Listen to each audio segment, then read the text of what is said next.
Today I want to talk about something that is quite personal to me. It's how I experience winter. It's something that I've always had and I've always been looking for new and innovative ways to manage. I experience symptoms of something called Seasonal Affective Disorder, otherwise known as SAD. Essentially, it's dips in mood related to the level of light available. If you feel like your mood dips in winter, guess what?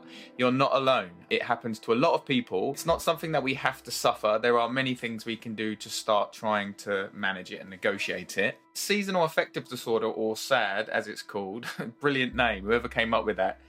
You nailed it. It affects millions of people every year. And look, I've experienced it firsthand. I continue to experience it. Winter is setting in. So I've got a few tips and tricks that I've learned along the way. SAD is a form of depression that's brought on by the change in the seasons. It's often linked to how our body clock changes according to the shift in light, right? So if you live in the UK, as I do, we have something called daylight savings, which means we effectively lose an hour of light in the winter. Winter sets in, we also move the clocks back an hour. It gets darker a lot earlier. It's for farmers. I guess it was useful when they invented it, but it doesn't help people like us who suffer from low light mood disorder, I guess we could call it. SAD affects 1 to 2% of the population. So in the UK, that has a population of about 60 million people. That's about 1.2 million people. So it's not a small amount of people having to deal with this issue, right?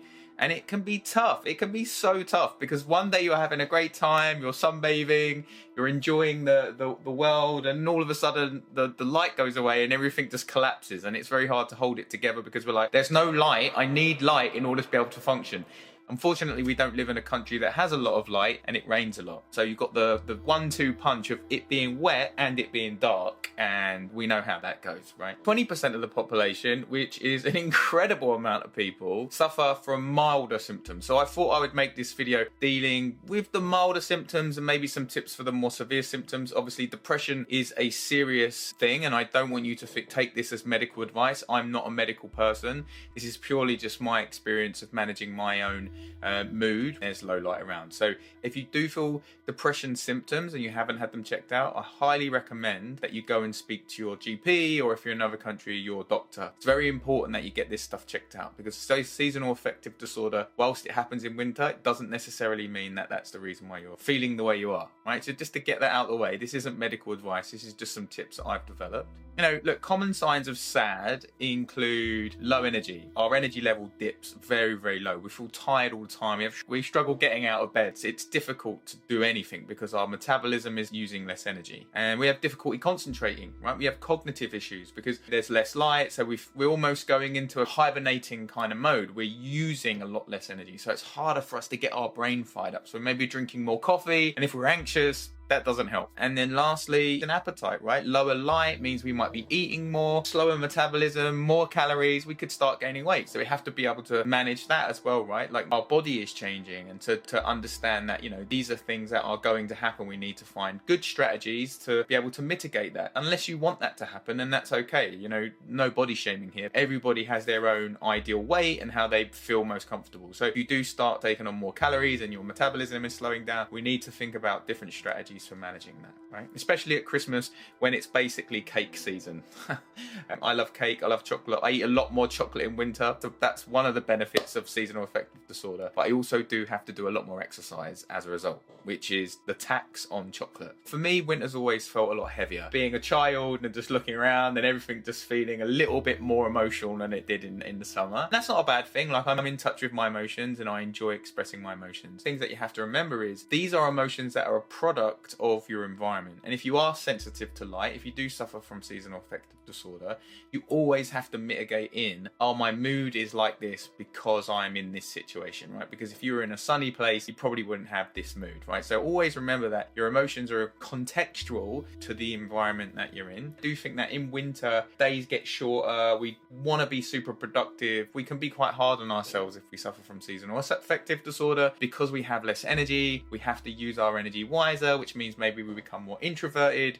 You know how it goes, right? Like one thing leads to another, and before you know it, you're botching kind of TV shows and sitting on your couch eating loads of chocolate, which is great in the short term, but if it turns into a 3 to 4 month experience, that might be a little bit challenging to justify to ourselves when springtime comes around and we feel like maybe we haven't been performing at peak throughout the winter. I've been there, it's seasonal, it does happen. We do have to consider that when we start slipping into those behaviors. Over the years, I've discovered all kinds of strategies that have helped me manage and mitigate a lot of the effects of seasonal affective disorder, right? Like, if you're watching this video and you've suffered from it, it's not something you can just shake off, because it's not that kind of thing. This is your body adapting to its environment. In a hot country, you start sweating, right? That's basically a function of being in a hot country. Your body is sweating to cool you down. If you have seasonal affective disorder, when you get into a low light environment, your body acts accordingly, right? It's the same thing. It's a bodily function. We can mitigate it, and here are some strategies I've learned to do that. The first one I think is really important is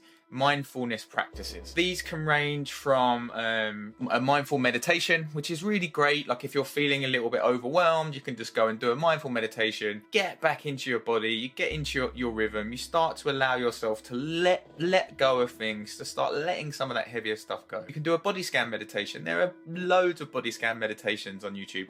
I have one myself. I'll put a link in the description. But these are really great because what they do is they take you through your body, they reconnect you to your body. And sometimes when you suffer from seasonal affective disorder, you can feel like you're not really connecting to the world around you. So being mindful and doing a body scan is really helpful for bringing you back into your body. Like, you can do mindful eating as long as you're connecting with the world, right? You really have to understand that it's important when you're in this space to really engage, to seek connection, not just with people, but with your experience of your environment. It's so important. A good mindfulness practice, it requires a little bit more effort, which is just journaling. You can journal very easily by using voice note. You can record it, you can transcribe it, you could even just speak directly into ChatGPT's voice mode. There are brilliant tools now for journaling. But mindful practices are so important as a starting point for just being aware of what's happening to you and why. Mindfulness has been a game changer for me. Mindful breathing, noticing your breathing, connecting to your breathing, using that as an anchor point to bring you back into and connect with the experience that you're having is so useful. Believe me, it's simple but effective. Focusing on the slow inhale and then a nice exhale really can calm you down. If you start to get a little bit upset, as sometimes we do, we get more emotional when we feel seasonal affective disorder, right? That's a part of it, more emotions and not necessarily positive emotions. Then it's good to be able to have that little practice that can just help you switch back into, oh, okay, I understand what's happening here.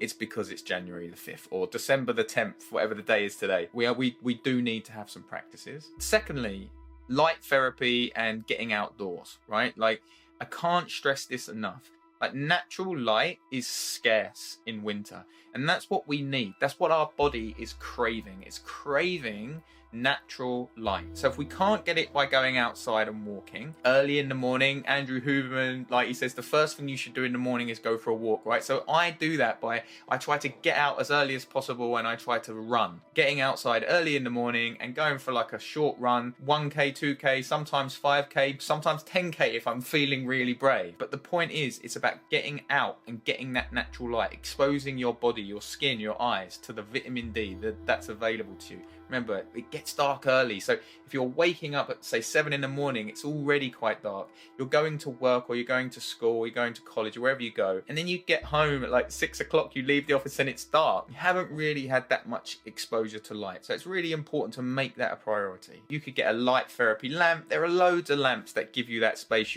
I had an alarm clock before that woke me up at the kind of assimilation of the sunrise. And these things are details, but they really do help. So just giving your body these small signals, these small cues. Oh, okay, we do have light. It's okay. We can stay in a certain type of space. It's really important. Third thing is gratitude journaling.